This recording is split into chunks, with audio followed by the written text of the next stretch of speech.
Kalau bapak asli dari Waigeo.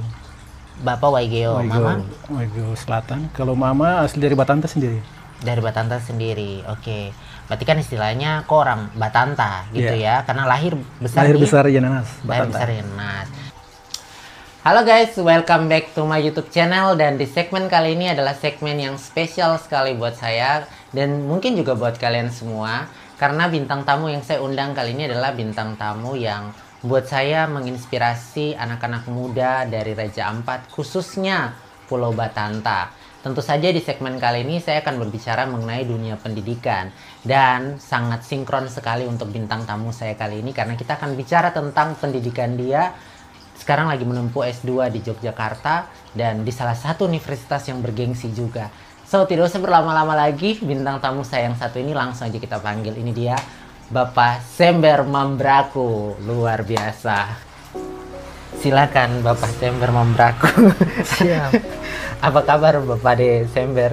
Puji Tuhan, baik-baik. Puji Tuhan.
Itu saya rasakan tikung dia nih, pokoknya dia tidak boleh ranking 1, pokoknya semester ini saya yang ranking 1, tahu-tahu tidak bisa juga guys.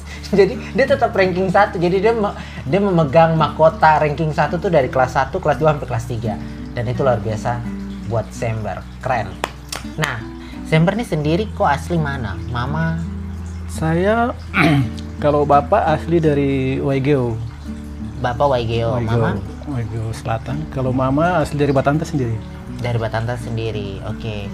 Berarti kan istilahnya kok orang Batanta gitu ya, karena lahir besar di Yenanas, lahir Batanta. besar di Yenanas, dan juga sering mandi air garam, sering pergi bamolo mancing di Pulau Yat. Wah, itu tembus laut, tembus hutan semua kita lewat.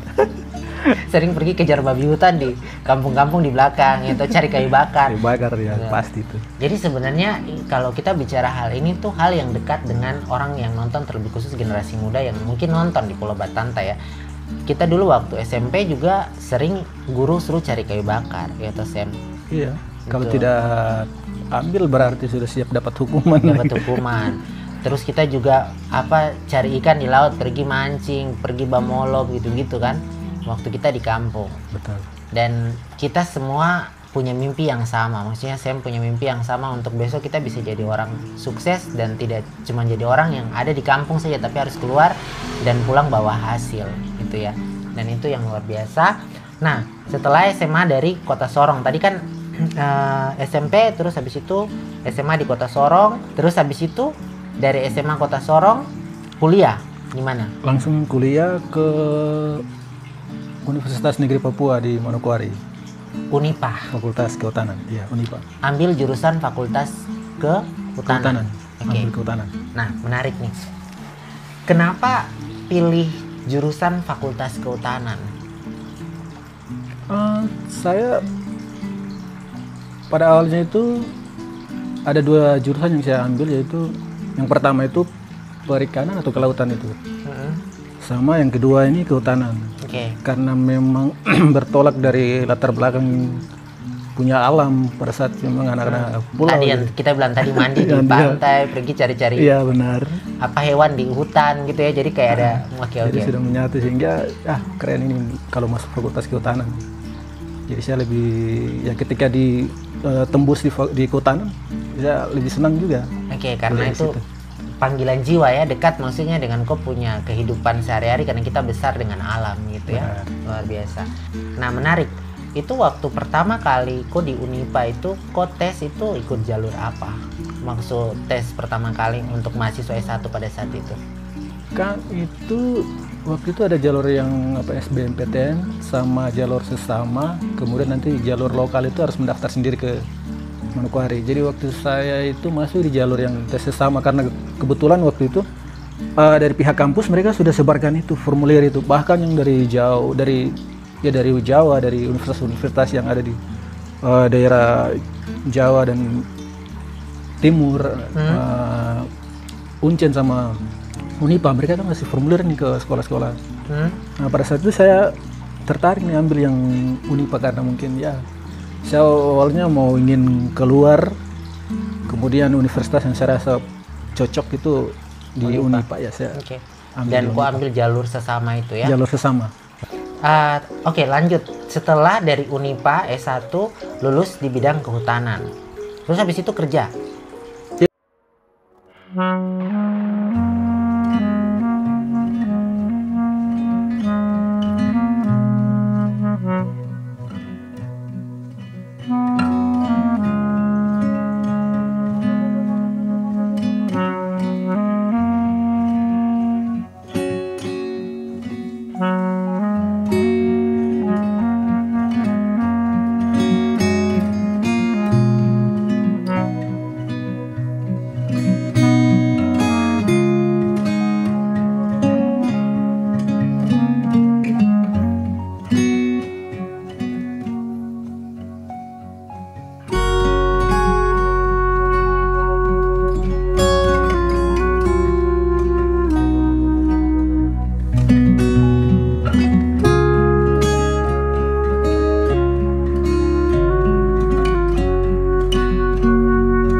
Gitu ya. Siap ditempatkan di mana saja.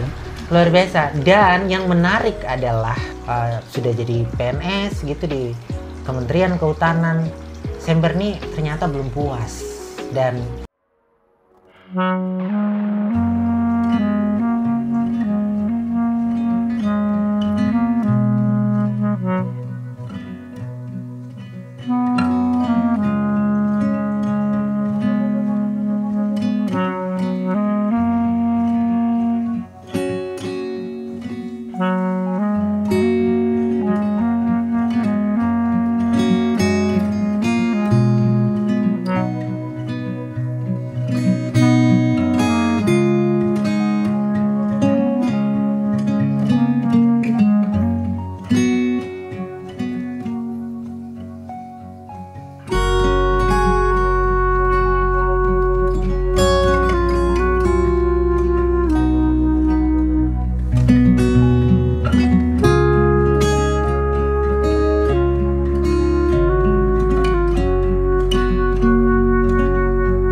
kemampuan setelah di tertulis situ, gitu ya. ya.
Udah selesai nih, berarti yang paling sulit adalah tes seleksi yang aku harus bikin itu adalah esai itu, karena esai itu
clear nih ya, LPDP-nya harus tembus dan kampus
Saya hampir 5 bulan.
Kelompok ini, bagaimana mereka punya pengetahuan, pemahaman tentang hutan, cagar alam itu sendiri. Cagar alam. Nah, Oke.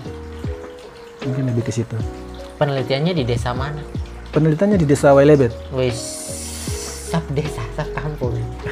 Karena memang kalau biar nanti adik-adik juga yang nonton dong mengerti, Wailebet itu sebelumnya ya sampai sekarang juga. Tapi zaman saya kecil dulu tuh memang suka banyak sekali turis ke sana untuk foto-foto burung, karena kita punya jenis burung banyak sekali di Wailebet, mulai dari kakatua, burung belarotan dan lain sebagainya gitu. Betul. Dan itu menarik untuk apa namanya, kita harus lestarikan. Dan saya bangga sekali dengan ko Sam, karena mungkin kok baru orang pertama yang akhirnya punya tulisan ilmiah tentang cagar alam di Pulau Batanta. Kalau saya bisa ngomong ya, mohon maaf, saya tidak tahu yang lain karena saya tahu dirimu gitu. Jadi itu menarik sekali untuk bisa jadi sebuah referensi dan bisa jadi sebuah apa ya, awareness, kesadaran kita, terlebih khusus masyarakat Pulau Batanta atau generasi Pulau Batanta sekarang untuk peduli tentang alam gitu ya. Dan itu yang kau ingin di kau penelitian itu pun juga ingin kau sampaikan kepada masyarakat di sana. Benar. Seperti itu kira-kira ya. Iya. Oke. Dan yang terpenting adalah kita tidak hanya peduli tentang kita punya alam, tapi ketika kita sukses ya, atau ketika kita berhasil di luar, kita juga harus kembali untuk membangun kita punya daerah. Nah, Sember ini adalah salah satu contoh anak-anak Pulau Batanta yang punya mimpi besar, mulai dari kampung, terus sekolah SD di kampung, SMP di kampung, SMA di Kota Sorong, terus kuliah di Unipa, sekarang melanjutkan pendidikan S2 di Yogyakarta dan sudah menjadi PNS juga, dan meneliti juga tentang kampungnya sendiri yaitu Pulau Batanta, dan tentunya harapannya adalah nanti bisa balik untuk membangun kampung seperti baju yang saat ini kita pakai. Kita promo dulu bajunya. Tulisannya adalah di sini namanya Lewi Nyanyu Batanta. Ini bajunya saya buat Lewi Nyanyu Batanta. Bajunya saya buat dalam bahasa Batanta yang artinya, coba ya kita lihat sini ada. Oke. Lewi Nyanyu Batanta. Jadi ini baju saya buat dalam bahasa Batanta yang artinya adalah Batanta rumah untuk pulang. Jadi pesannya buat semua anak-anak muda generasi Pulau Batanta yang saat ini sudah keluar dari kampung, entah itu kerja, entah itu merantau untuk kuliah seperti Sam, atau jangan kayak saya ya, jarang pulang. Tetap kita harus ingat kampung, kita harus pulang untuk bangun daerah. Jadi baju ini juga kasih pesan spesial nih buat kalian yang mau pesan baju ini, khususnya anak-anak Pulau Batanta. Ini promo nih, anak-anak Pulau Batanta. Kalian bisa kontak nanti di bawah sini ya. Itu. Oke, itu dia perbincangan singkat saya dengan Sam Bermambraku. Semoga perbincangan ini bisa menjadi motivasi, bisa menjadi semangat, khususnya buat anak-anak muda Pulau Batanta, distrik Batanta Selatan. Semoga bisa menjadi inspirasi buat kalian semuanya, dan mungkin juga bisa menjadi inspirasi buat orang lain di luar sana yang punya mimpi sama, bisa S2 mengikuti jalur LPDP dan mungkin pengen masuk di kampus UGM. Ini bisa jadi referensi buat kalian tambah pengetahuan. Terima kasih sudah menonton. Jangan lupa kalian bantu saya untuk kembangkan channel ini dengan like, komen, share videonya kalau kalian suka. Terima kasih banyak sudah menonton. Sampai jumpa di video-video saya selanjutnya. Terima kasih. Bye-bye.